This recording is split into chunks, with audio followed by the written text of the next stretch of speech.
Hello, gamers! Pangoria Fallstar here, and I'm here with... Pumpkin, one of his original... I don't need to read this every time, do I? No. And welcome! We're talking... Fallstar! We're talking about Part College of Lunar Cycles from our Werewolf options. We're continuing our series from last month. Yep. Okay, so Bard College of Lunar Cycles. I need to click here and scroll down. We're gonna read through the options on it, and then we will talk about the Bard College. All right, so when you join the College of Lunar Cycles at 3rd level, you gain the ability to activate your racial transformation as a bonus action with the following features. When you attack with your lineage's natural weapons, you can use your charisma modifier instead of strength or dexterity for the attack rolls.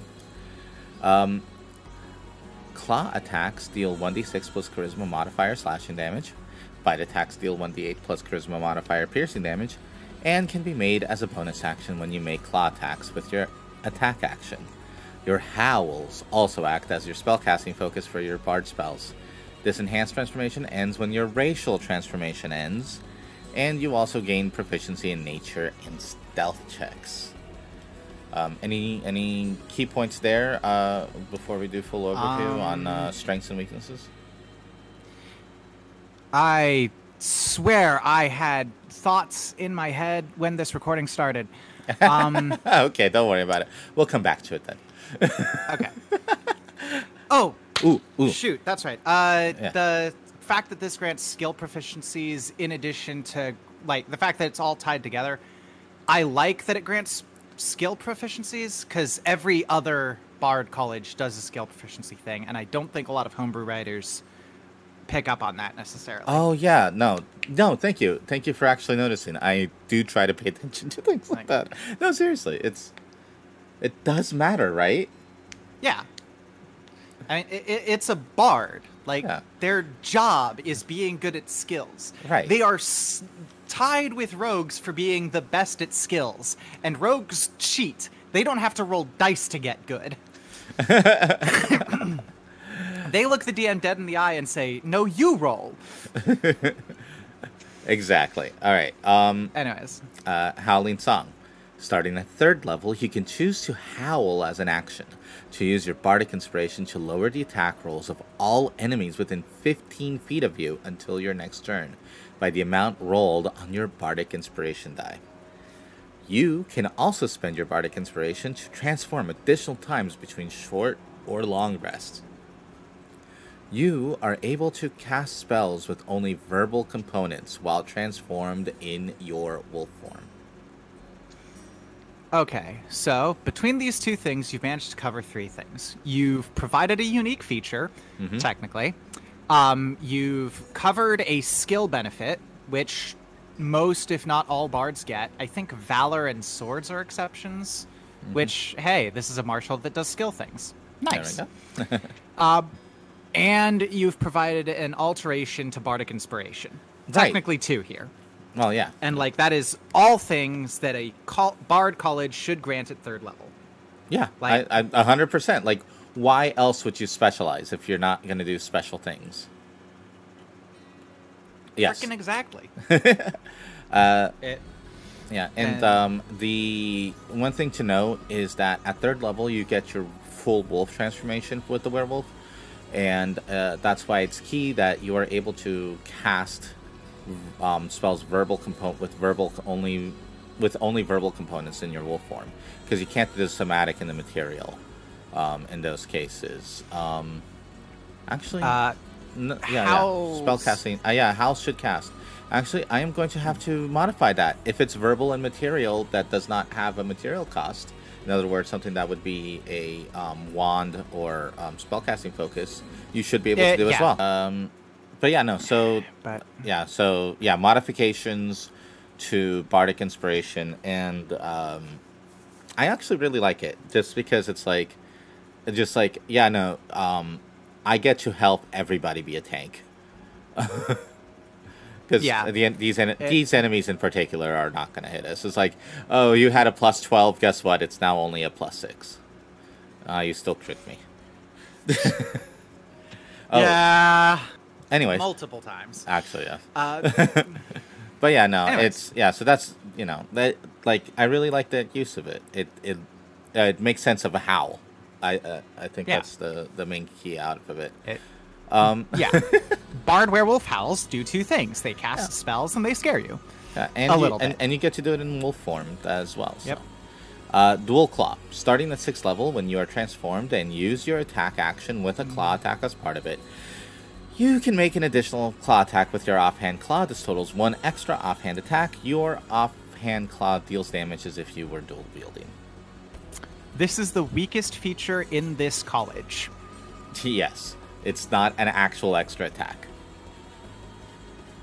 While because... also still being an extra attack. And if you get the dual wielding fighting style so that you can add your charisma to that offhand, then great, you are now doing an extra attack for the cost of a fighting style, which was probably either a feat or a fighter level dip. Yeah. Like, I feel that it's kind of okay that is weak because you get so much of everything else. Oh yeah, absolutely. Like I threw that in there like for honesty's sake. I didn't even do it on purpose. It just kind of slipped out. No, but it's but at least it's the honesty of it that matters to me. So true. We're talking about lunar magic now. Yes, lunar magic. At 14th level, you have mastered the art of weaving howls and claws into a single heinous act. When you use your action to attack with the claw, you can cast 1 bard spell that normally uses an action, or use your howling song as a bonus action. How does this stack with haste? Interesting question. So, haste gets you 1 attack with 1 more attack with your attack action, right? So when you use your action to attack with the claw, you get to cast 1 bard spell that normally uses an action, or use your howling song as a bonus action, right? So when you take the attack action, let's see. So then you take an attack action as a hasted attack action. The haste spell specifically states that it can only be a single attack. So if you, for instance, like I'm thinking how to stack this. If you use your action to cast another spell, and then use your second action to make a single claw attack, and then use your bonus action to Howling Song,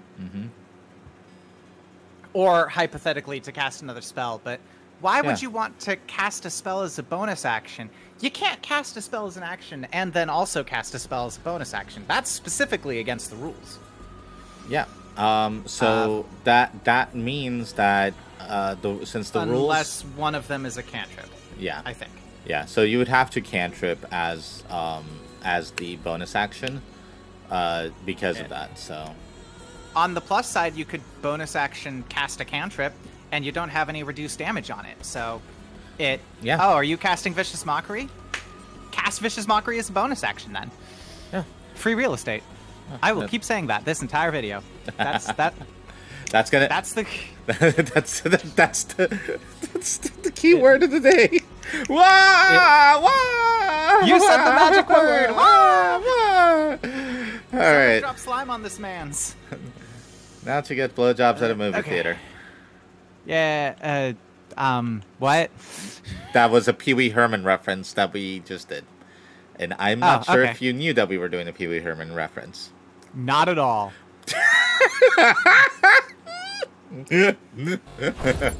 And we're done. Okay, back to the chill room. Sorry, I actually clicked on the end. No, don't do that. Okay, no, not the stop recording, but like the end screen. Okay. Yeah, that's all we got today, folks. All right. So like, comment, subscribe. All right. So let's go and do what stands out for this martial bard. Okay. So this is a martial bard in the same vein as Valor and Swords, where Valor falls short of being impressive, and Swords just kind of doesn't act like a bard at all. Lunar Cycles hits an interesting sweet spot. You have a powerful martial kit keyed to your preferred stat. You have a Bardic Inspiration option that hits a small room's worth of enemies for a powerful offensive debuff. Offensive debuff? Yeah, offensive debuff. And in the late game, you can make melee attacks as an action and cast spells as a bonus action. It's quite possibly the coolest martial bard I've ever seen, even if Whispers technically does more damage in shorter fights.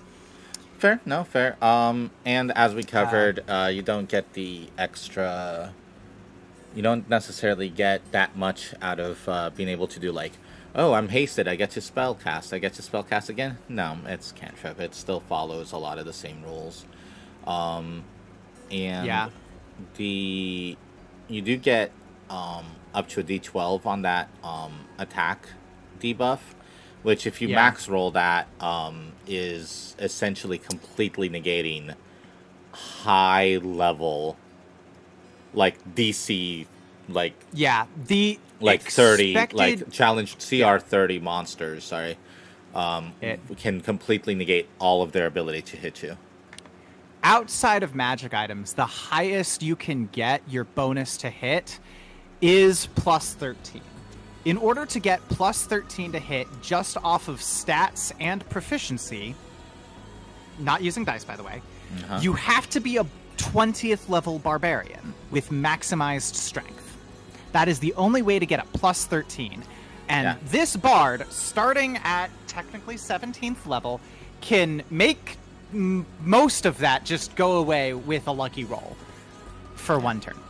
I mean, where it really shines, though, is in crowd control. You're taking a full turn to make up to 10... Is it up to 10? It is... on the... no, on the it's all enemies within 15 feet of you. Yeah. So you just take everyone within 15 feet of you, which could easily be 20 different people, and you're saying you don't get to hit. Trading one turn to make 12 enemies waste their actions is a big deal. Yeah, that's... literally, this is the bard that goes, I'm kind of a big deal. Every bard does that. Okay. Don't listen to me. Every bard does that. No. Chris Pine does that, okay? I don't even know who that is, and I just know he's a big deal.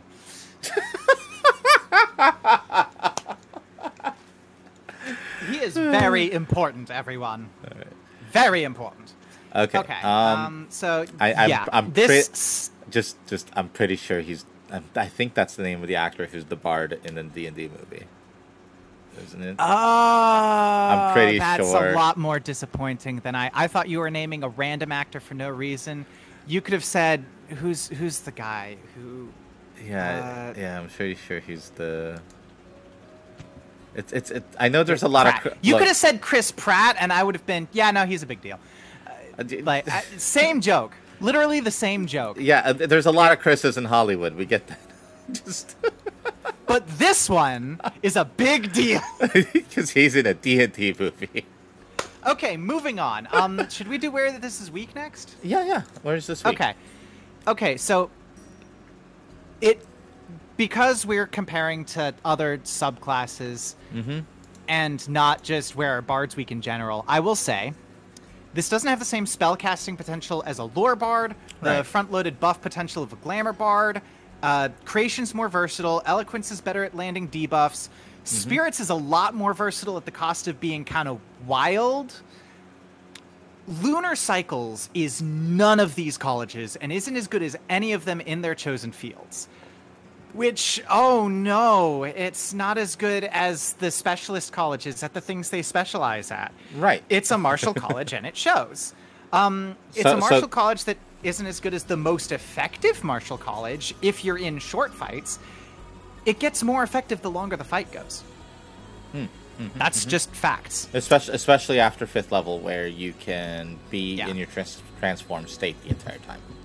Yeah, because at that point, you're a Hexblade, only you make a lot more sense in existing. Poor Hexblades.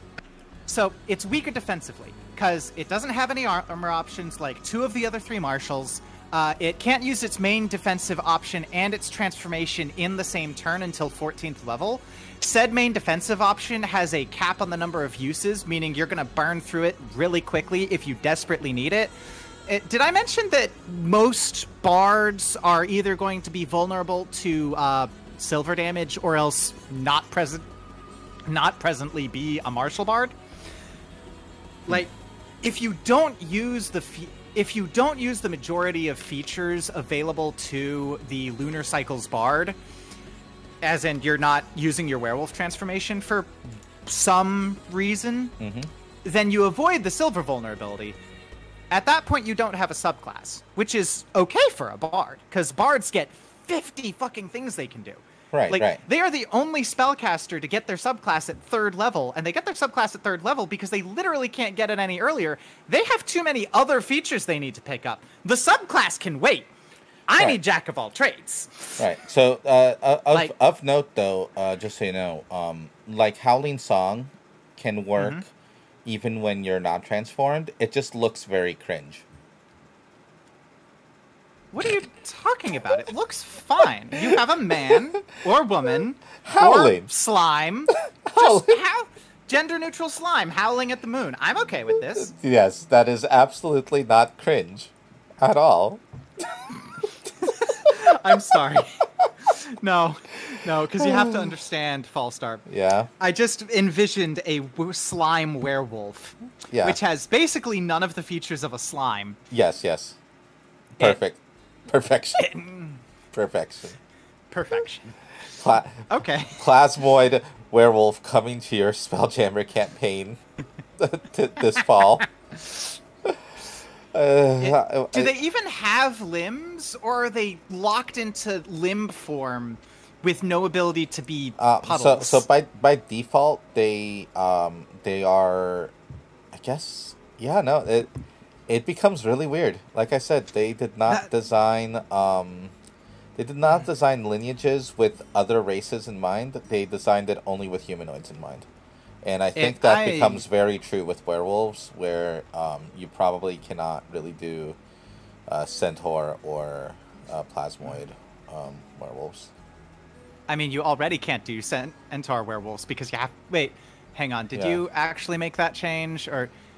Okay, I've made this joke at least once already. Werewolf's type is specifically humanoid. Yeah. The ancestral legacy can apply to any race as intended. Yeah, that's why it's like there's a lot of things where you have to go like some of these features that are, or restrictions that are on a race, like centaurs not being able to climb stairs. You just have to sometimes go, the lineage does not affect that at all. In some cases, otherwise, you just have to do that. The reason that's there is because centaurs have hooves and 4 legs that have to clamber up a ladder. Yeah. Like, they have an extra 2 legs 5 feet behind them. Yeah. That's not ladder capable. I'm sorry. No. It would be nice if you could get some benefits in exchange for, having hooves that you can no longer use to trample people because you're a werewolf now. Yeah, your wolves, your hooves grow claws. All right, so. But, anyways, we are getting a little off topic again, aren't we? A little bit, but that's fine. Okay. Defensively though, I think the fact that they can do the howl to reduce the attack, even though they're not wearing armor, I think that that kind of like can get to a similar benefit level. It does get to a similar benefit level in short bursts. Like, in a burst scenario where you're fighting and then taking a short rest and then fighting and then taking a short rest, like, it's strong enough defensively to outclass it medium armor, maybe. But the longer the fight goes and the longer the fight goes, short rest. Yeah, because you're already using your short rest to transform. You're using it to give your party members inspiration. Yeah. You're using it to howl now. Like, you're already using your bonus action inspiration for a lot of things, in theory. Like, so tapping into that well for, like, 6 rounds straight Well, one, just isn't possible, but two... bleh. Okay, so two, then... even if it was possible, like, you're gonna run out. Yeah. All right, so then, so we have, so how does this compare, is this, like, below or above other subclass options, or is it just nice to have? So, like, overall, because we already know that's, like, compared to the specializations, it's weaker in each category compared in specialization. It's weaker in each, like, in terms of specialization, this is weaker than everything, including Whispers. I don't like Whispers. This is cooler than Whispers, and disqualifying Whispers, this is now the strongest martial. So, above or below other subclasses, as I've said, it's worse than every other sub. I'm repeating myself. Let me just... Sorry. I've already said it's superfluous. Let's see. I've said that other things are better at their stuff. I've said that it's superfluous, which is the strength of the Bard class. Yeah. What this is a potent melee damage package that you can pull out of your back pocket and not feel bad about using, because it doesn't require concentration. Okay. There's not a lot of other... Whispers runs out of uses. Valor and Swords are strictly worse. Right. This is a good option to have at your table. It's my second favorite of the werewolf subclasses that we're introducing here, mainly on the strength of being a bard subclass, meaning that it doesn't hurt as much if you're not using everything it offers. Right. It is also the least likely to act like a classical werewolf, which, as we've previously discussed, that is the barbarian's job. You want to be a classic werewolf, play a fuck-mothering barbarian. Right. Because... it does everything you want it to do. As that. Yeah. I really... If you are doing Wolfman 2017? 2013? What year was that? Please tell me that wasn't 2000. I never actually saw that movie. Wolfman 20... I honestly, when I was designing the... when I was designing the Bard one, I was really picturing John Talbane in, like, the sense that he was not his dashes, but more of the presentation he does, where he's, like, shaking his finger no at you, and he's just being really cool looking while he fights. And so I really kind of, but I also pictured more like a rock star, like I'm just howling, into the song, So, barbarians are the classical werewolf, and bards are the poser werewolves who looked at the aesthetic and went, that's my gimmick. That's what I'm going on stage as. Let's do this, ladies and gentlemen. Right, exactly. Yeah. They're the lead singer of the metal band, and they just howl and growl and go, ooh, ah, and... Don't bring Disturbed into this. Disturbed did not deserve that. No. Disturbed is a okay band. Yeah, I love them. Yeah, no, they're wonderful. They're wonderful people, wonderful singer. Great at what they do. David something. What is his name? Oh, don't bring names into this. I'm bad with them. We remember what happened with Chris Pine earlier. You mean Pratt, right? Evans? Hemsworth. There we go. There we go. Yeah, the guy who plays Thor in the new D&D movie. Right. Exactly what we were thinking of. Okay. So, that's the Bard option in a nutshell. Let's see. So, so just to reiterate a few things. So, with the werewolf transformation, the base transformation, you get that right away, and then at 5th level, you get it to be permanent, which means that at 5th level, if you're a bard, you can just bonus action transform. Let me go back up here to the transformation. So, as an action, you get to transform for 1 minute. At 5th level, the transformation lasts until you turn it off. It still doesn't change how often you can transform. So, while you can get it, if you don't want to be silver vulnerable all the time, you'll turn it off. With the Bard, you can still use the extra activations to permanently turn it back on again until you decide to turn it off. Yeah.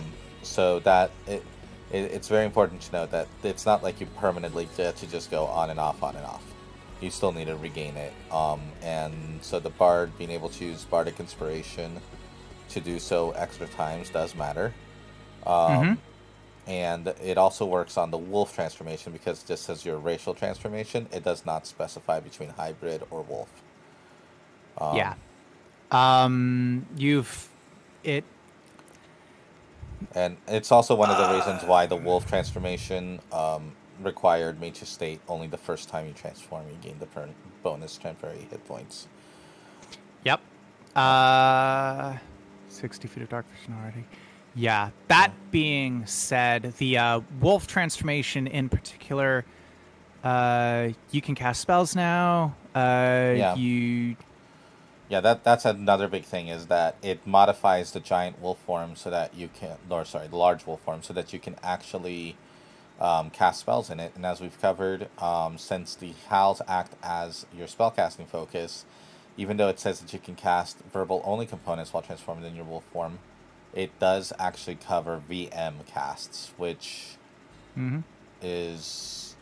I'm not sure how many spells that is that don't also have like a costly material component. So I don't know off the top of my head, but I do know that in one of in our backup DM's other one-shot kind of games, I was trying to put together a half-orc bard who acted like a half-orc barbarian, and one of the ways I accomplished that was to use only verbal components. And I still had some options under my table. Healing Word, the Light Spell. Here we go. Oh, do you just have a list? Yeah, I mean, Donjon exists. So 9th level, we have Power Word Kill, Power Word Stun, Glibness, Teleport, Autos, Resistible Dance. These are all verbal onlys. Mass Suggestion is a verbal material that you'd be able to therefore use, but you have to suggest a course of activity, and you cannot talk. You can only howl, so that actually would not work. Because you would howl as a mass suggestion, and... Teleportation Circle requires money. Gesh also requires a command, so that wouldn't work, even though it's verbal only. Dimension Door is verbal only, so you can Dimension Door as a giant wolf. Now, here's the interesting thing. Tongues allows a creature you touch the ability to understand any spoken language it hears, and when the target speaks, any creature that knows at least one language that can hear the target understands what it says. So you'd actually have to tongue yourself first before casting Gesh or Mass Suggestion as a wolf. Low-hanging fruit, Fallstar. Well, it's... Low-hanging fruit. You absolutely had the opportunity to go for Duncan the Bear. I don't actually remember his name, so I'm going with Duncan. Duncan the Bear, and you went with tonguing yourself. Well, yes, it's one of our favorite jokes in our campaign, so... no, it's one of Grant's favorite jokes. Because Grant doesn't understand sexual implications, which is hilarious. Yes. Same thing. Suggestion is verbal material, but they wouldn't be able to understand you necessarily.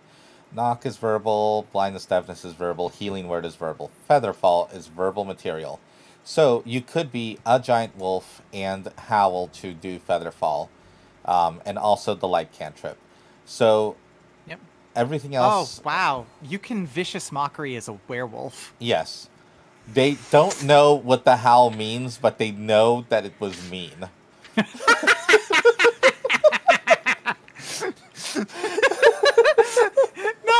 No, you have to understand. I'm picturing that classic joke where, like, you're standing behind someone and characterizing their movements.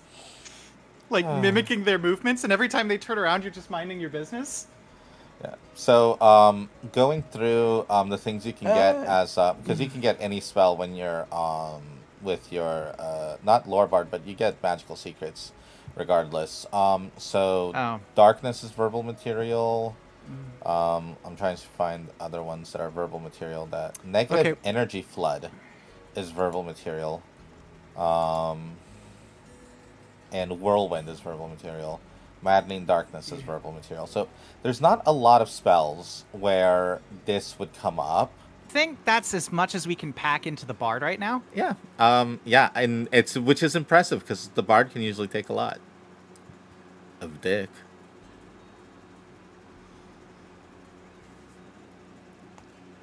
How does the bard get other people pregnant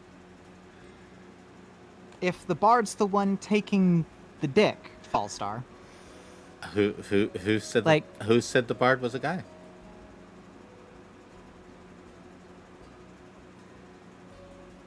Also, she has the Neo Nimbo attack where she rubs her little clitty and it grows like this. Whoa. We're moving on to monks now. Let's talk about furries instead of whatever this is. Stop sexualizing the bard. Somehow, going from this to furries makes perfect sense. And, alright. Monks. Monks. Way of the new moon. All right. Hey. Okay, we're talking about this now. Yes. Yes. Let's move on, and forget like anything else was said before this. Okay. Yeah. No. Absolutely. That feels like it was weeks ago. Damn. All right. Well, let me read Monk of the New Moon. To those of you who haven't read Astral Self Monk yet. Correct. Claws of the New Moon. At 3rd level, your mastery of Ki allows you to summon a portion of your large wolf form. As a bonus action, you can spend 1 Ki point to summon the claws of your large wolf form. When you do so, each creature of your choice that you can see within 5 feet of you must succeed on a dexterity saving throw or take slashing damage equal to 2 rolls of your martial arts die. For 10 minutes, these claws meld into your regular arms. They vanish early if you are incapacitated or die. While your claws are active, you gain the following benefits. You can use your wisdom modifier in place of your strength modifier when making strength checks and strength saving throws. You can choose to use the claws to make unarmed attacks equal to martial arts die as slashing damage. When you use your attack action with a claw attack, as part of it, you can make an additional claw attack with your offhand claw. This totals 1 extra offhand claw attack.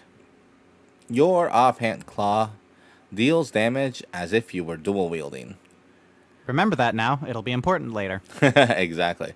And the unarmed strikes you make with the claws can use your wisdom modifier in place of your strength or dexterity modifier for the attack and damage rolls. And their damage type is slashing. So you get to get your little furry paws on. Ooh. Yeah, okay. We're doing this now. Okay. Oh, whoa. You don't like the furries? No, we all like the furries. The furries are awesome people. The furries are delightful, but we're in the middle of something. Okay, so that right there is it's a lot of power if you're gonna be a monk where you can be like, I don't want to have to also worry about my dex all the way, and I want to focus on getting my wisdom high.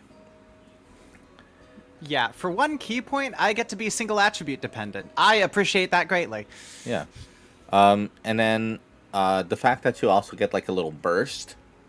I know there's a lot of you can like run in, burst a bunch of enemies real quick.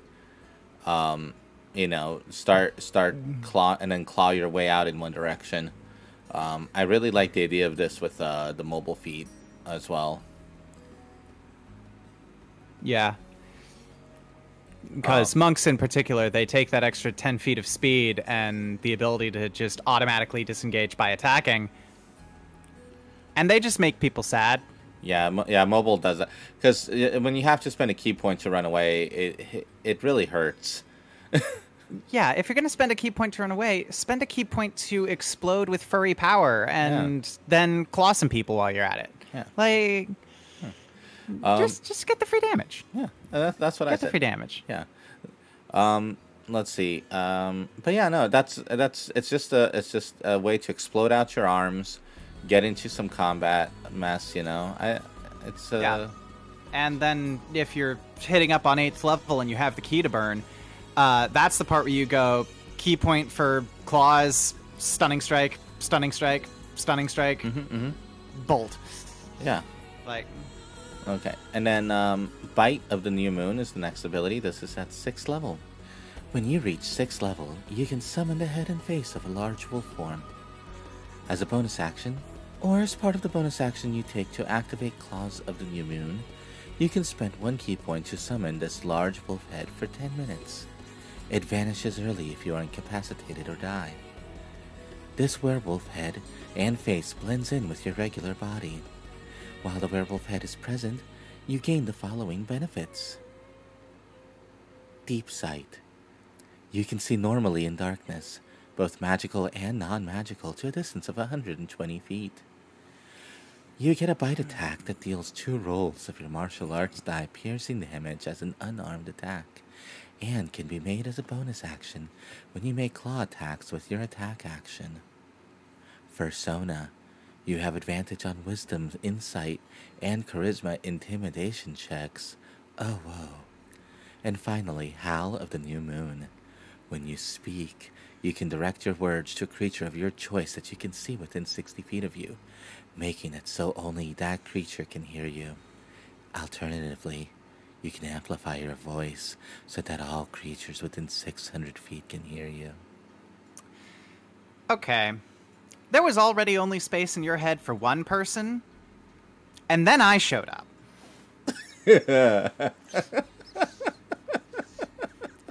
It is getting crowded. Correction, it has been crowded. Stop making it worse.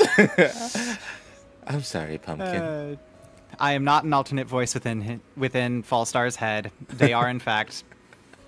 Pay no attention to the visual bugs. Ba ba ba ba ba ba ba. Okay, so Bite of the New Moon. So this is where you have your partial furry suit on. So so you can put on the claws. You can just put on the headpiece, or you can put them on together at the same time. It does cost an extra key to get the head on at the same time.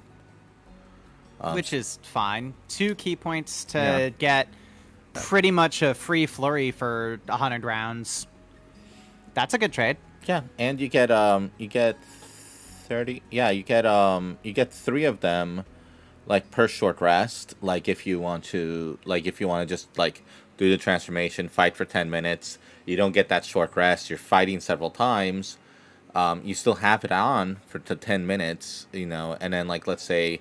But you can't get that 1 hour in, and then you lose it after 10 minutes, and then you do a few fights, and then you go, wolf out again, put on the, so you have the deep sight, you have, so that you get that magical darkness vision, and then you have the bite, which is 2 rolls of martial arts damage as an unarmed attack, that can be made as a bonus action. So this is where this is interesting in the sense that the rules between the fact that you get this bite attack as a bonus action and flurry of blows is really interesting, right? So your claws are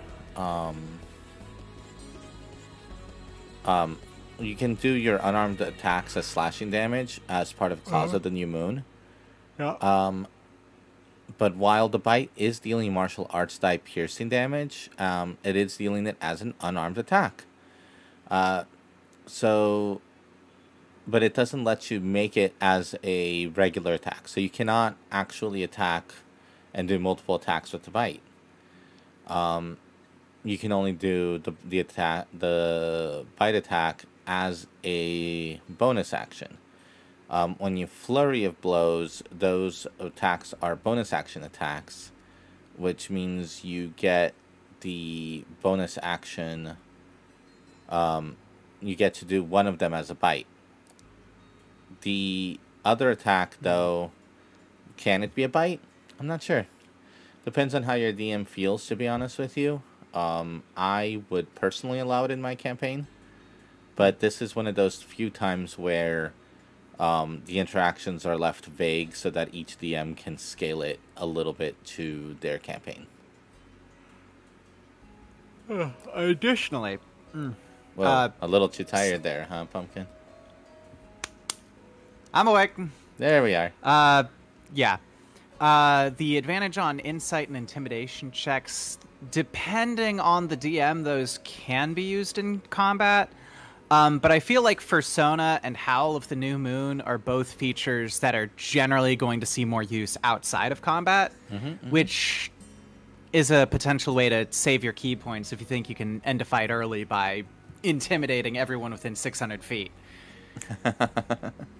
Well, because, you know, monks, super good at charisma checks, right? Yeah, all the time. I mean, when haven't you made a high charisma monk? Why would it be your dump stat? That's strange. I mean, let's be honest. I've made, I think, 0 actual monks. So, well, that's weird. Your dungeon master doesn't let you divine smite with your fist attack. Interesting. Curious. He doesn't let you do it with a ranged bow attack either. What? You don't? Is your dungeon master Jeremy Crawford? Get out of here. Throwing shade. Oh, absolutely. But don't act like you haven't stuck to rules as written yourself on occasion. I stick to rules as written to allow certain players who only see the rules as written as the way to go, and if I don't write them down, they don't remember them.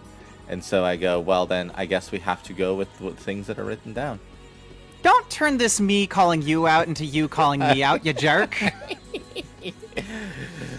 What's good for the goose is good for the gander.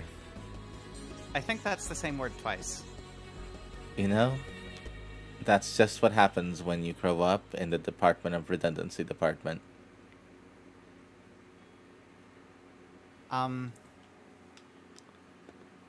Transformation of the New Moon!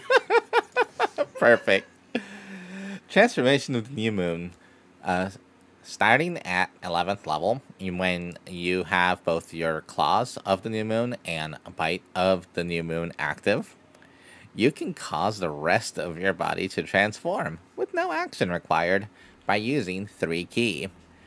This is an enhanced transformation that lasts 1 minute. That's right, 1 minute. It doesn't last with the rest of everything else right now. While transformed, you gain the following benefits. You get a healthy sheen. When you take physical, which is bludgeoning, piercing, slashing damage, you can use your reaction to deflect it. When you do so, the damage you take is reduced by 1d10 plus your wisdom modifier, up to a minimum of 1. You also get Empowered Claws. Once on each of your turns, when you hit a target with Claws of the New Moon, you can deal extra damage to the target equal to your martial arts die. And Large Reach. You gain reach with your Claws of the New Moon due to their large nature. So, this one is a 1 minute kind of empowerment. So, this is at the 11th level, so now you have 11 key points.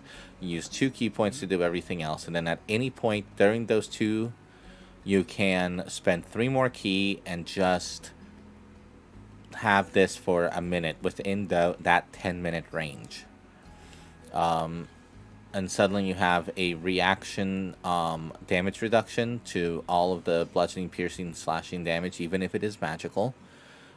You get an extra die of damage on one of your claw attacks, and you have reach for 1 minute. This is a great use of the ability in particular because in 10 minutes, you're probably going to get into about 3, maybe 5 fights, and one of those fights is going to be at the tail end of something. Mm-hmm. So you can start your transformation early, get through a bunch of smaller fights, and then when you're up against like the final boss of the dungeon or what have you, pop this feature and just stretch everything you have to go longer while hitting harder. Yeah, exactly that. And for anybody who might be confused, like, how do you get into 5 fights in 10 minutes? That's called a dungeon, sweetheart. You're going from room to room. If you're taking an hour in each room, taking a short rest, I'm surprised that the enemies aren't just breaking down the door and killing you. Like, the monsters know what they're doing. They do know what they're doing. I love that book, by the way. It's a great book. It is a fantastic book. I haven't gotten to read yet. Oh, I need to get the sequel. I'll be honest with you. But yes, but yeah, you if you're dungeon crawling, this is exactly that point where you're gonna transform early, and then you're gonna save those 3 points for when you really need it. Yeah. And, like, I keep talking to people on the internet. I keep talking to one of the players in our group. They keep saying healing isn't optimal. Correct. But also, there's a bunch of different reasons to... Wait. Sorry, I got distracted by a rant that's been percolating in my own head for a while. That's actually off topic. We're moving on now. Okay. I was like, you're using words that don't make sense right now. Okay. And then let's move on to Awakened Lycanthrope. This is the capstone ability for the subclass. Very heck yeah. Such doge. Wow. Right? Awakened Lycanthrope. Starting at 17th level, your connection to your lycanthrope form is complete, allowing you to unleash its full potential as an alpha, not a real thing. As a bonus action, you can spend 5 key points to fully transform and awaken it for 10 minutes. This awakening ends early if you are incapacitated or die. While your lycanthrope form is awakened, you gain the following benefits. Thickened fur. You get a +2 bonus to armor class. Claw Barrage. Whenever you use your attack action with a main hand claw attack, you can make an offhand claw attack. This is for each main hand attack. Your offhand claw deals damage as if you were dual wielding. And large size. Your size is large for the duration, as this is a large wolf hybrid human wolf hybrid form. Sweetie, are you impressed with yourself after that? Because you do understand people are going to need some subtitles. Yes, well, yeah, let's just go over that again real quick. So this is a 5 key transformation, which is how much you were using before for the 10 minutes plus 1 minute bursts. But this now lasts the full 10 minutes, and you get everything you had before, plus bonus to your armor class, plus a large size because your large wolf form transformation mixed in with your werewolf form transformation, so you're just a very large werewolf. And finally, that in particular is important because it extends your footprint, which stacks with your previous increased reach. Right, which now lasts 10 minutes. And finally, you get the Claw Barrage, which this is the thing that really this is why I was telling you about the bite earlier. The bite is designed for you to only be able to do the bite without doing Flurry of Blows. Like, that's the intent. Right. So the intent here is that Claw Barrage will take over. And Claw Barrage would mean that you get your attack, and your attack, and each time you do your claw attack, you get your offhand claw attack. So you go righty, lefty, and then you Flurry of Blows, and you go righty, lefty. Which means your 4 attacks is now 8 attacks, but your offhand isn't dealing your wisdom damage unless you get the dual fighting style for dual wielding, and then all of a sudden it does. Yep. That means that for the next 10 minutes you are attacking the same number of times as a fighter every round until you die. Yeah. I mean, which, considering fighters are considered one of the highest damage classes in the game right now. Yeah, I mean, and again, this is still with your claws. We do have in the DM notes later about because people wielding weapons will always have certain advantages over the natural fists and claw attacks. So. Yep, in theory.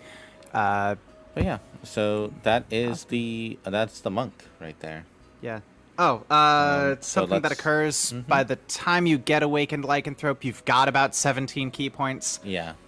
So you can spend each of those 8 claw attacks trying to inflict Stunning Strike. So yeah, if you manage to hit 17th level and your DM puts 1 creature down in front of you, and it's not stunned by the end of your turn, weren't you focusing wisdom? What are you doing? What is this? On the other hand, legendary saves are a thing, but yeah, I mean, but yeah, you will be eating them with this. All right, so yeah. let me go back up here and let's go over the monk class real quick. So what stands out as far as how does this compare to other monks? Okay, so I'm gonna level with you. Mm-hmm. This is the astral self monk.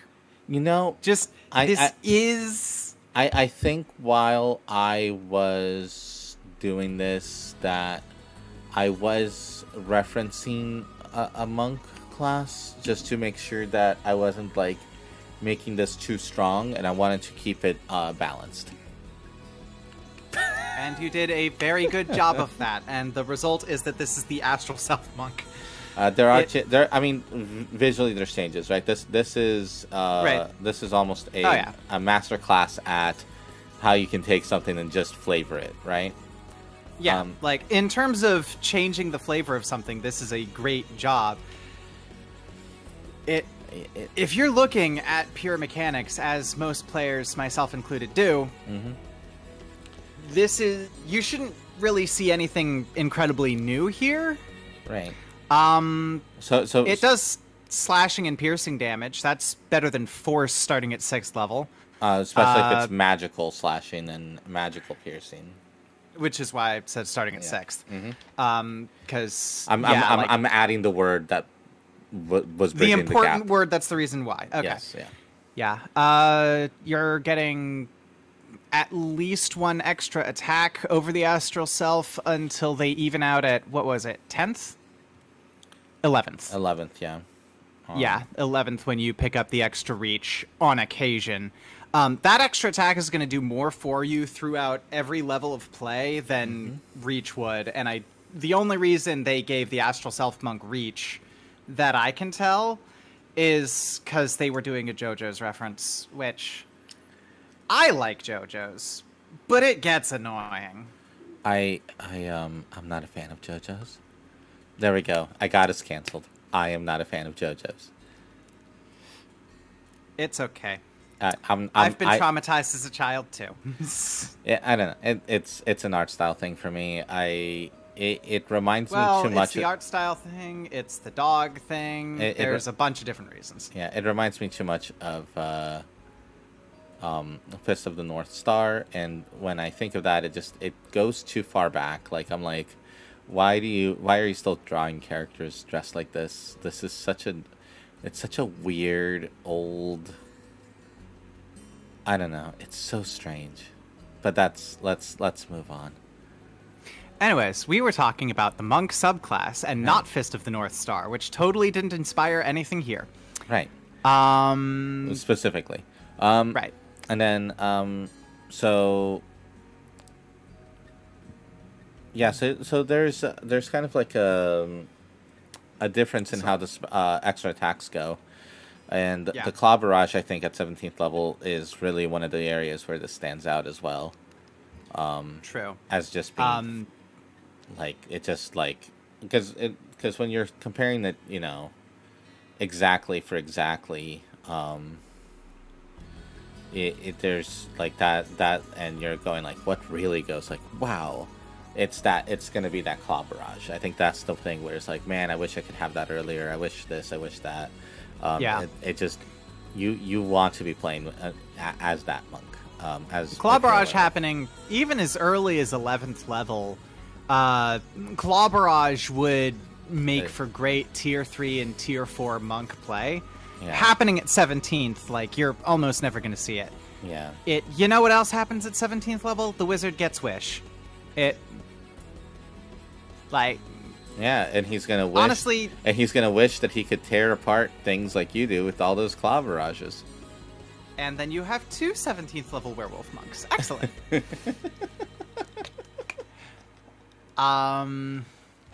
Yeah, you're going to outdamage certainly Astral Self, maybe even a lot of other things if you pick up 1 feat. So yeah, and that 1 feat, by the way, is going to be dual wielding fighting style. Yeah. Um, It. we will tell you all the answers to the questions on the quiz, folks. We will. I mean, we will just flat out say it. Yeah. Because of how it works with being dual wielding, and this is true with all the werewolf references about dual wielding, it means that the fighting style, so even dipping one level of fighter will get you that offhand. Like, you can just go one level fighter, get that offhand. If you were playing in my campaign, you can dip 2 levels into paladin and also smite with your claws. Because I am not Jeremy Crawford. Shade.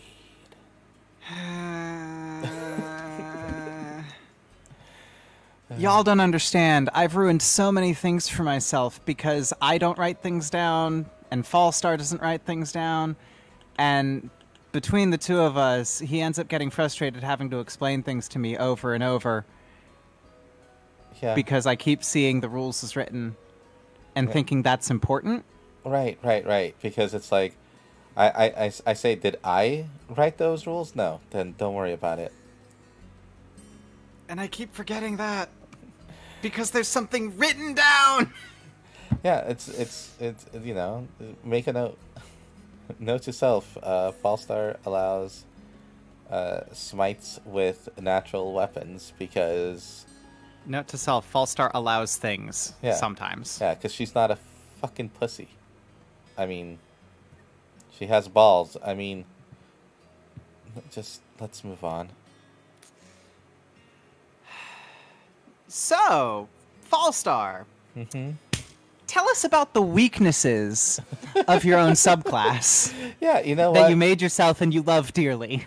I mock your child. Oh no! Is this what they meant by kill your darlings? Okay, so obvious weakness. The 3-point enhancement for the defense. That is way weaker than the astral self is. You're using a lot more resources to be able to get an effect, and on top of that, the healthy sheen reaction reduction, though it affects something that you're going to be more commonly hit with, doesn't affect the more exotic things you could defend yourself as the astral self monk.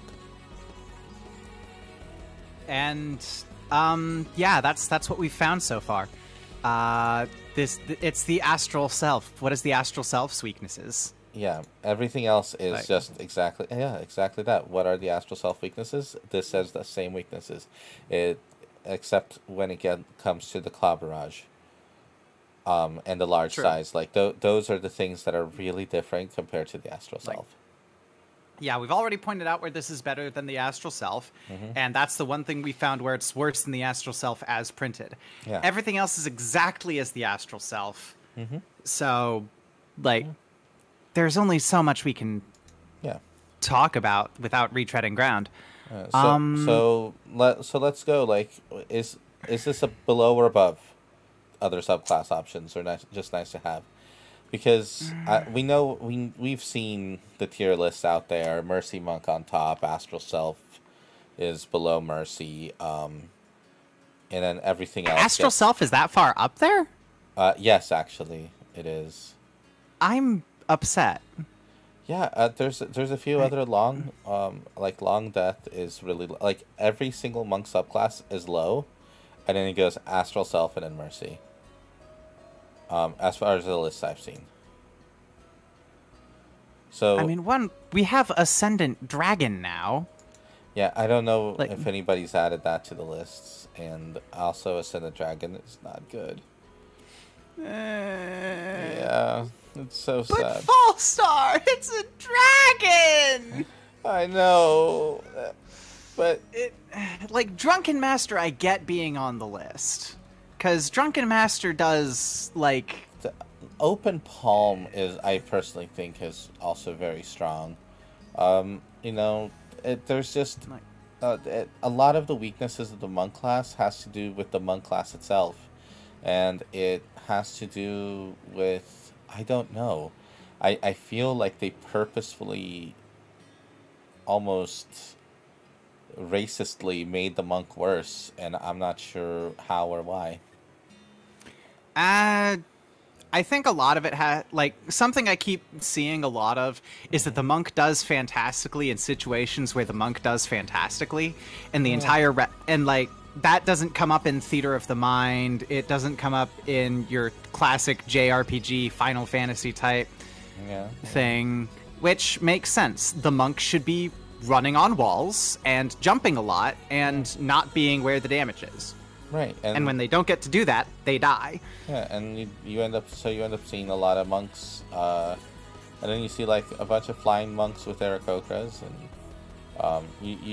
and then you go, but then how you don't get to run on the wall? And then you go, yeah, but I fly, and you go, but the wall thing, you could have done a backflip, and then they run and do a backflip. You think that Eric can't do a backflip in the sky? Really? Eric is constantly doing backflips. Don't at me. I know. He runs. Eric is running on the walls in the sky. Eric is running on air. Literally, that's why air is in the Aarakocra's name.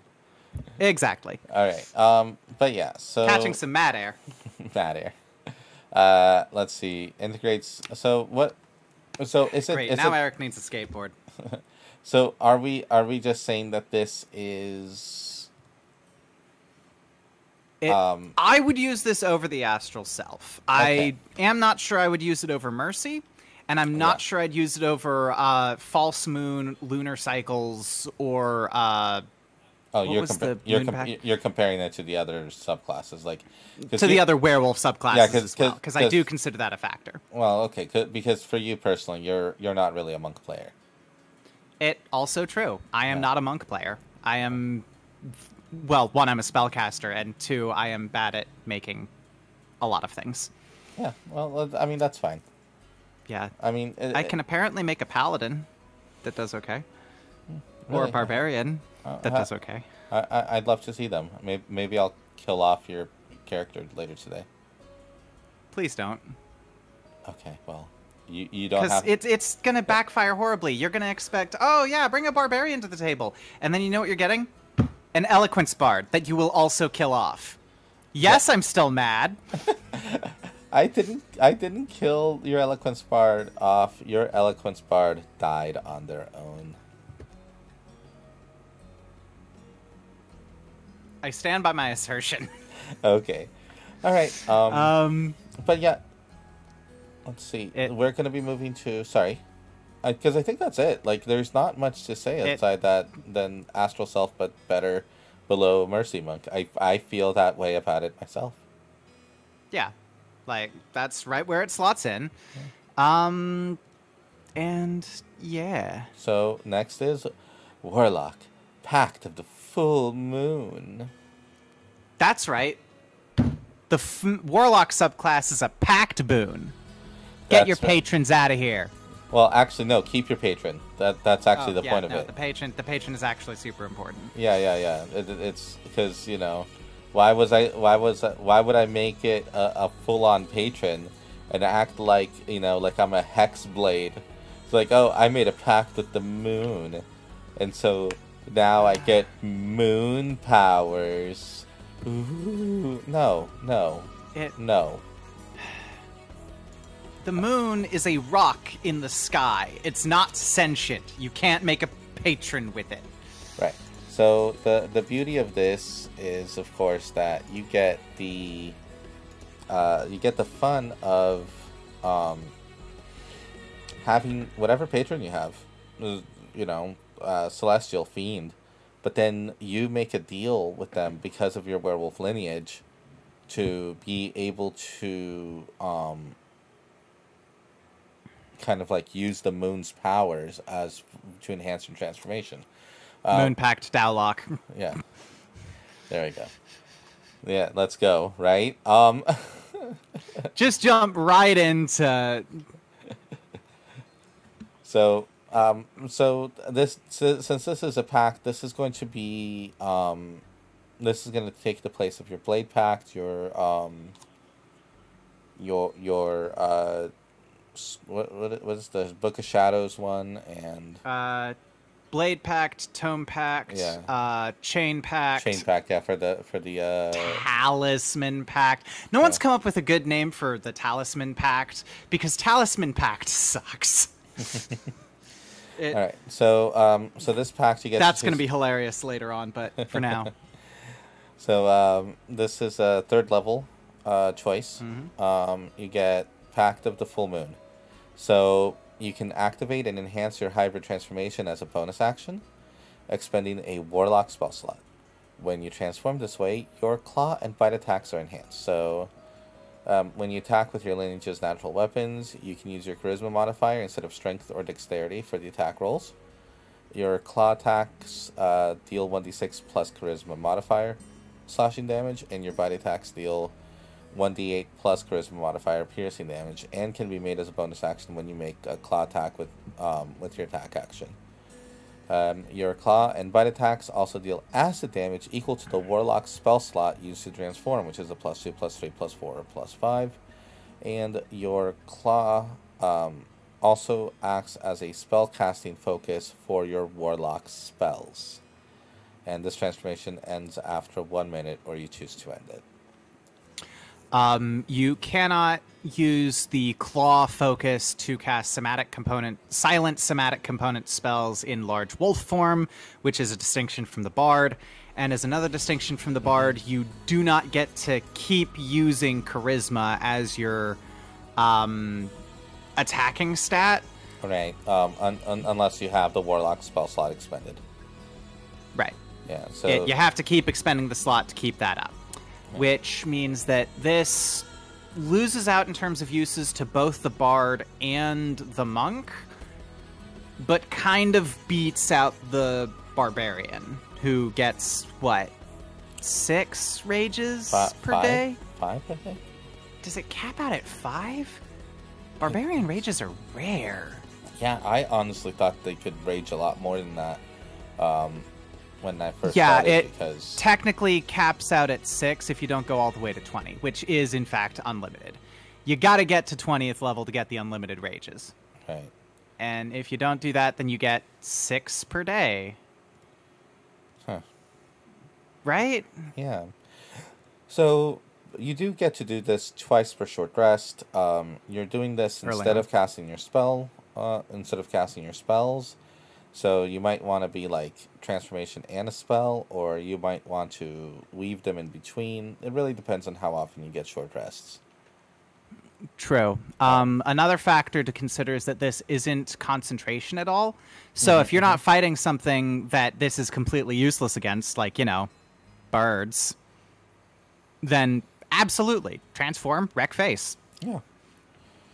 Exactly that. Exactly that. As usual, the strength of the Warlock lies in their versatility. Yeah, and there's a lot of versatility involved with this.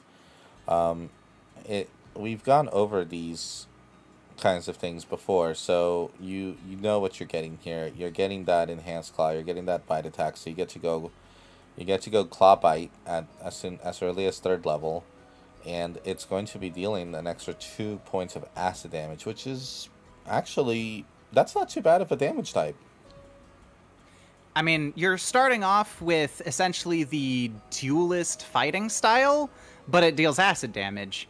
And then it scales up the higher in level you get until it caps out at 9th. Right. And then you get more uses per short rest starting at, I think, 11th. 11th, yeah. Exactly that.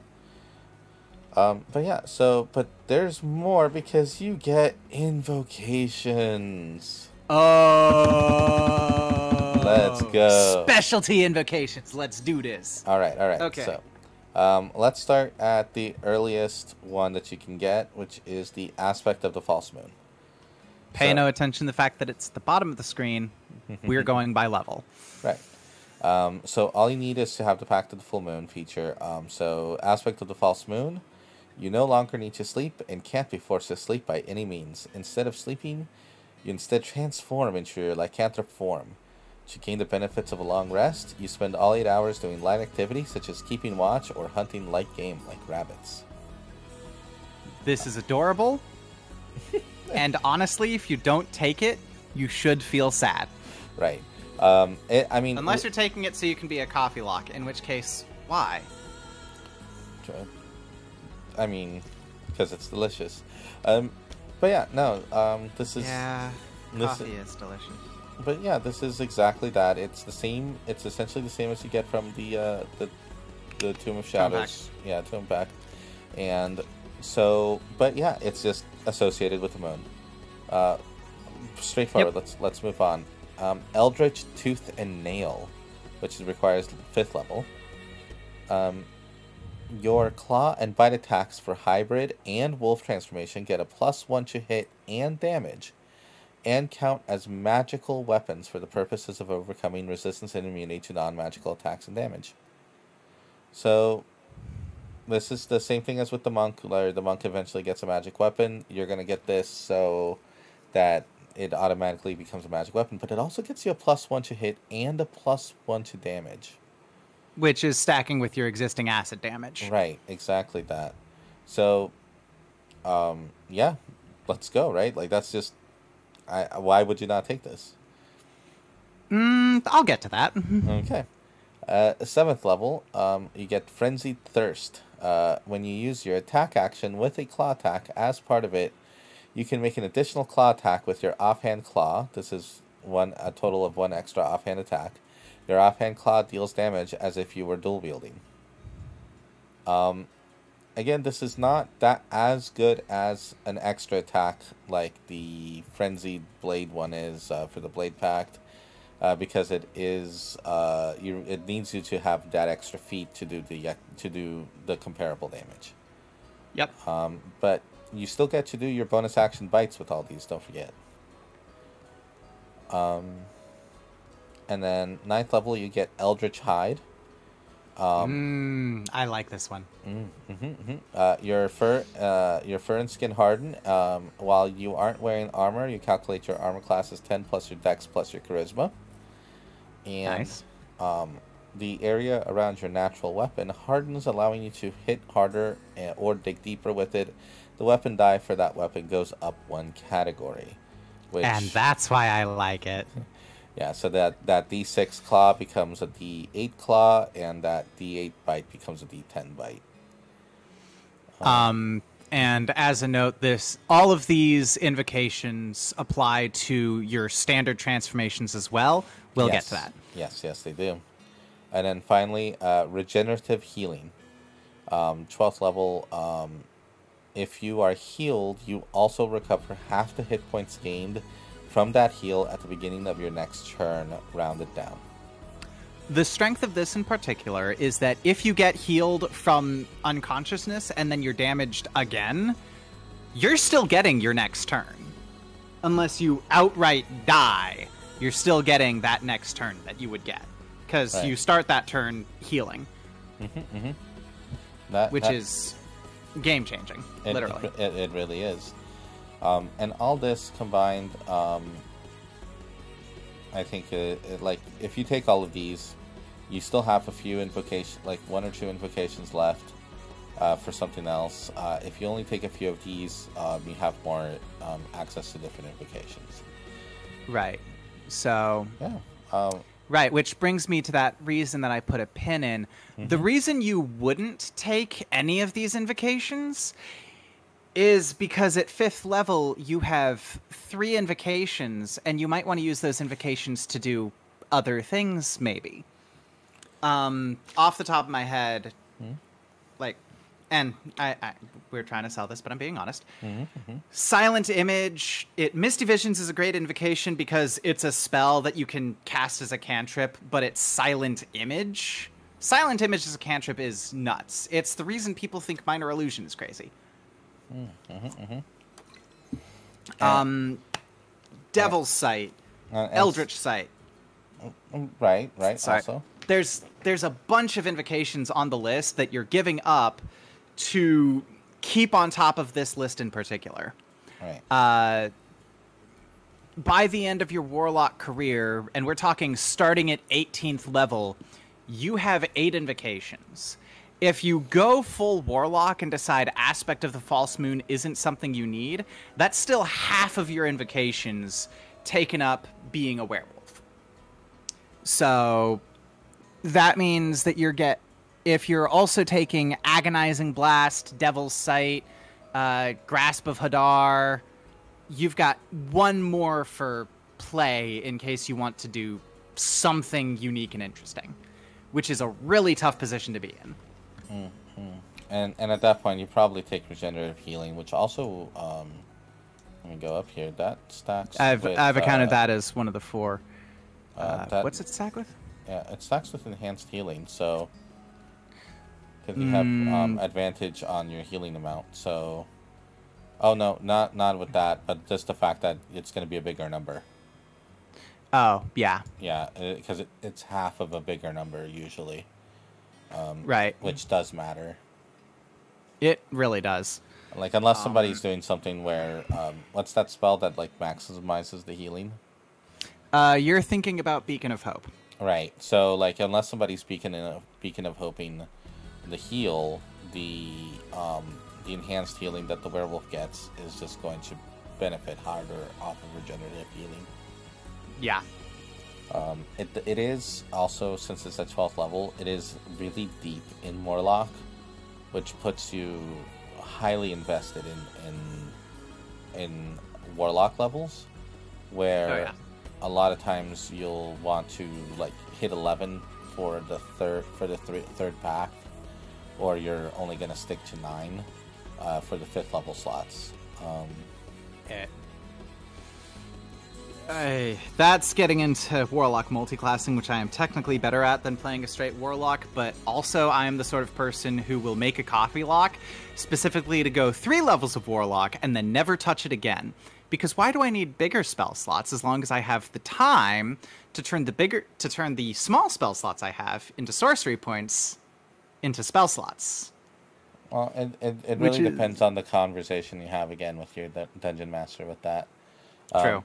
Yeah, I'm playing the coffee lock in another campaign, and in that campaign, the question became is like, I have long rest abilities, so as long as I'm adventuring, I don't really get to coffee lock if I'm going to be using those abilities, or I need to use those abilities. So the conversation became more of, if I coffee lock overnight, like let's say, we do get one clean night of resting on the adventure day, how much is agreed upon for me to have created without, because it's like, if I short rest, I can't just short rest every hour, is the conversation we ended up having, because in tight. Because if I just short rest every hour, I'm not really short resting, I'm long resting, and so it should transition into a long rest. And so I have to do activities. I have to do things that are... You have to do activities that are above and beyond turning those spell slots you just got from your short rest into spell points into spell slots. Exactly. So I have to do things, and so... how much activity and things like that.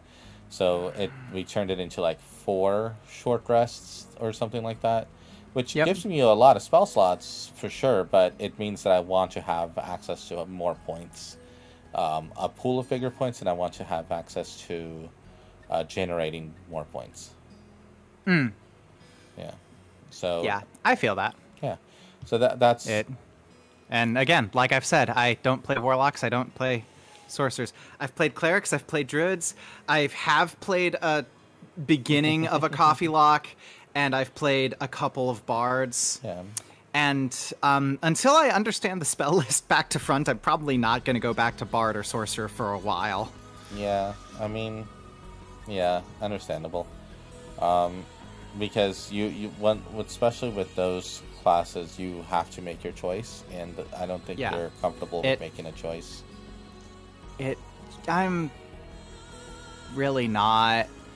Being able to change my mind about what's on my spell list is a huge fucking benefit. Yeah. And not having access to that will drive me up a goddamn wall, because I'm going to make the wrong choices. And when I make the wrong choices, I'm not going to be able to spend 6 months fixing the mistakes I made. Right. Understandable. I understand. But yeah, no, that is the Pact. Let me get one thing up here that I forgot to double click on. Boop, Oh, okay. la da da la da la da. I am clicking on the things. I am clicking on the things. La di la di la da. Trusting you to know what you're clicking La. on. Doodly doodly doo. Alright, is something here? No, you know what? I'm gonna have to go from here. Because everything is awesome. Everything is cool when you're part of a team. So let's go over some DM notes. And I don't have it up on the screen right now, but I want to cover this. It's in the it is in the document. It's there because it's there for player protection, and it's there for to help the DMs kind of help their players out.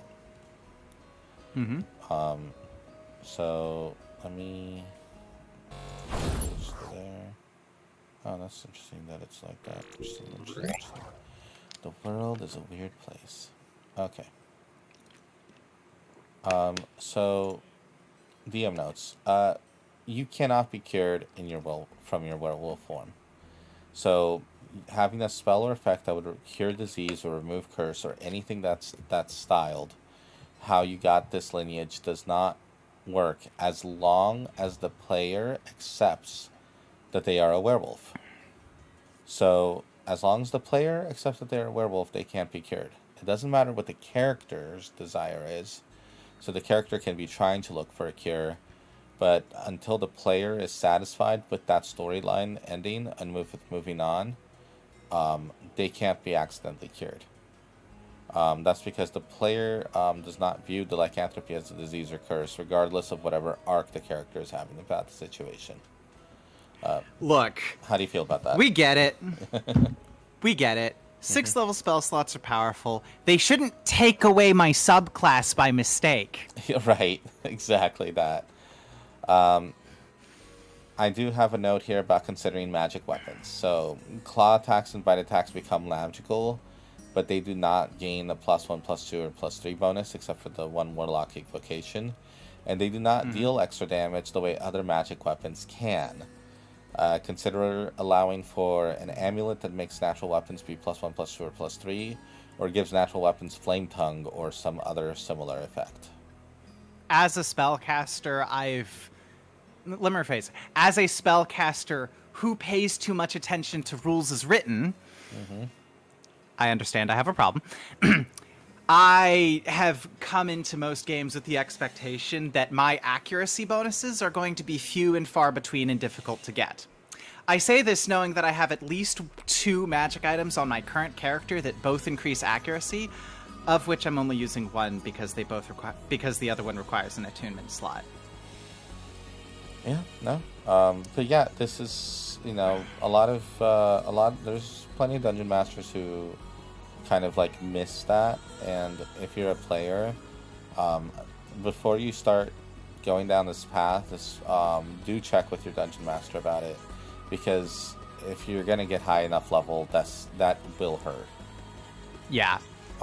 There's a ton of things that care about your weapons being magical, and if your weapons aren't magical, they will punish you for that. Well, I mean, it's not just that. Like, most of the stuff in here is going to make your weapons magic, your claws magical. True. The main issue is the fact that it gives a lot of extra damage for martials. Because martials all get a bunch of extra attacks, and that stacks up quickly. And accuracy. So even if they don't give you a +3, like as like a monk claw bonus thing or something, I do recommend it. And if your DMs aren't imaginative enough, I will eventually be adding more to this document. So if you buy it now from Coffee, you will get the updates later. So feel free to buy it now when it's $1 before I start adding, making it more expensive. Yes. And then 2-weapon fighting style. So having the player go out of their way, either with a feat or a multi-class, to pick up 2-weapon fighting style is the intended way of allowing the player to add damage to their offhand claw attacks. Mathematically, it is worth it for them for the damage. I can confirm that. Barbarians and monks pop off madly with 2-weapon fighting style. Yeah, it's... in a way that has not been accomplished before or since. Yeah, no, it's... Well, I say or since, like we've had time to or since, but... But yeah, no, it's really great. Thanks for sitting through this podcast, guys. We did get through it. But yeah. Yeah. Yep. Did we go over the Warlock? We did not. Guess what? It's better. It's better than everything. Surprise, folks. We're almost done. It's better than anything you'd want. That's how good it is. Okay. That's how good it is. Calm. I'm absolutely going to burst your bubble here. Okay. Hold on. Okay. How does this stand out compared to other Warlocks? So I'm just going to go right ahead and say that it is definitely better than Talisman if you are making a main focus Warlock. I am putting that caveat in later so that I don't get yelled at when I pick up Talisman Warlocks, blah, blah, spoilers. Sword might be better for a consistently martial Warlock because Sword Warlocks don't eat all your spell slots. Right. If you like playing a Moon Druid, you'll like this. The Pact specific options all improve your ability to frontline with the transformation. Transforming doesn't use your concentration, so as a frontline martial package, this is much better than Tome or Chain would be able to provide, even accounting for Chain's specific invocation, which I am not remembering the details of. I just know that it's chain specific. A lot of chain specific invocations are like better healing, and things like that. And honestly, if you're sorry, a lot of the blade invocations, where you deal more damage with the blade, this is similar and requires a feat to kind of become comparable. And in all cases, you need to use your slot to transform. So, yeah. So if you're considering this or you're considering Sword, that should kind of be the deciding factor, is whether or not you want to use your spell slots for this or whether or not you want to concentrate on something else. This is really cool.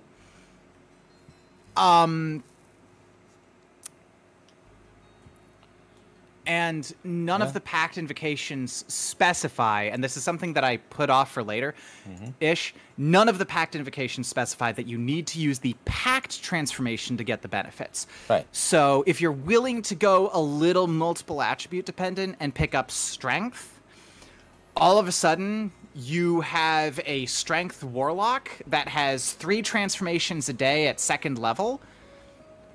And, like, you can make a Warlock that doesn't care about Charisma, and you can make that work with this Pact, which is good.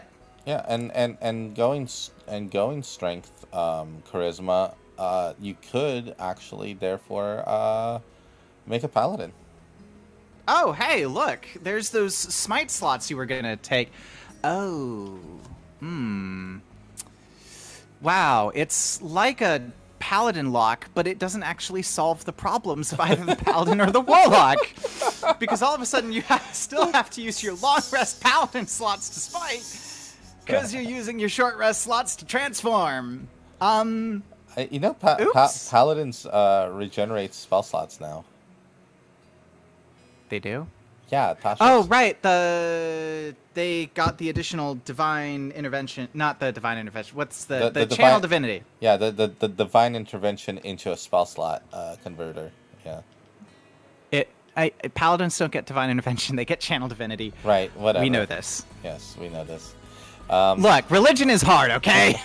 Yeah. Nobody wants it shoved down their throat. Correct. So, yeah, if you go all in on being a werewolf, you are going to be a fairly powerful martial. Yeah. if. Yeah, yeah. But, yeah, so that is absolutely true. It's especially with the blade, you have to do a little bit extra work to get this comparable to the blade. Although once you do that extra work, the plus damage, the extra damage from the slot, I think. +2, +3, +4, +5 per attack across multiple rounds. Yeah. That stacks up. Yeah, because that's the average of some of the attacks that you're doing anyway, so... Yeah. Another reason to go Paladin luck that's fantastically dumb, you can use Paladin slots to cast Hex instead of smiting. Yeah. I mean, you look at Paladin and you think, oh, I'm going to have smites, but then you can also just look at it and go, I also get a fighting style at level 2. I wonder what you're going to spend that on. Apparently not dual wielding. Awkward. Because it's not available. Very, very awkward. It's not available in the Paladin. Okay, this is dumb, but it's hilarious. Yeah? Ranger. Right. Oh, but then you also would want to get the Druidic Warrior, so you could get Druid cantrips. Why would you do that when Ranger is one of the ones that can very specifically get dual wielding, and you're already a Warlock who has cantrips? There we go. So, jokes aside with all this, because it is a lot of fun. Where is this week? Yep. Okay, you're eating your spell slots for the transformation, so you're not casting as many spells as other Warlocks. Yeah. It lasts 1 minute, so if you don't have anything other than your transformation, you're going to be taking a lot of naps. Yeah. And, like, you could set up your entire build to be a werewolf. You're a werewolf. You do that +2 damage per attack. You've got the invocations you wanted. You are fully ready to be a werewolf. And then you have to fight birds. You still have Eldritch Blast. You do still have Eldritch Blast. At 5th level, if you don't take Aspect of the Moon, you have 3 invocations. You can use one of those to enhance your werewolf stuff, and then have 2 left over for Agonizing Blast and Grasp of Hadar. And that's all of your invocations, and you get nothing else. So it's a good thing when you level up, you can swap out invocations. Or you can use your feats to get additional invocations. Also true. You are going to very slowly crawl your way to having invocations to play with. Yeah. Or you're going to use some of your invocations to play with and be in situations where you're just kind of standing there looking around and going, well, I have no options in this context. Actually, you have all the options, because you have Eldritch Blast. Eldritch Blast does do damage. Yeah, see? Problem solved. But yeah, I am a big fan of just having an additional pact. Right. So, like, the Pact exists, and so little is done with it as kind of a tool in the Warlock's belt. Yeah, like, they act like it's a big, difficult thing. They're like, we worked so hard to give you Talisman. And, Bitch! And all of the Talisman features... oh, Gesundheit. All of the Talisman features... Whoa. Yeah, okay, I'm done now. All the Talisman features are just... are just part of the Hexblood lineage. That hurts. It's a joke and an over-exaggeration, and it's not true, but at the same time, it almost is, so... Yeah. You know how it goes. But yeah, no, so yeah, that's what you get. You're going to get the Warlock Pact of the Full Moon, you're going to get the Monk Way of the New Moon, you're going to get the Bard College of Lunar Cycles, you're going to get the Barbarian of the False Moon, and you're going to get the subclass, this beautiful, beautiful subclass, where you get to be a werewolf. Yep. Yep, subclass, race, so much things. Alright, so we're going to be wrapping up. Thank you for your time today, Pumpkin. Of course, Fallstar. Yeah. I almost called you Legacy. I don't know why.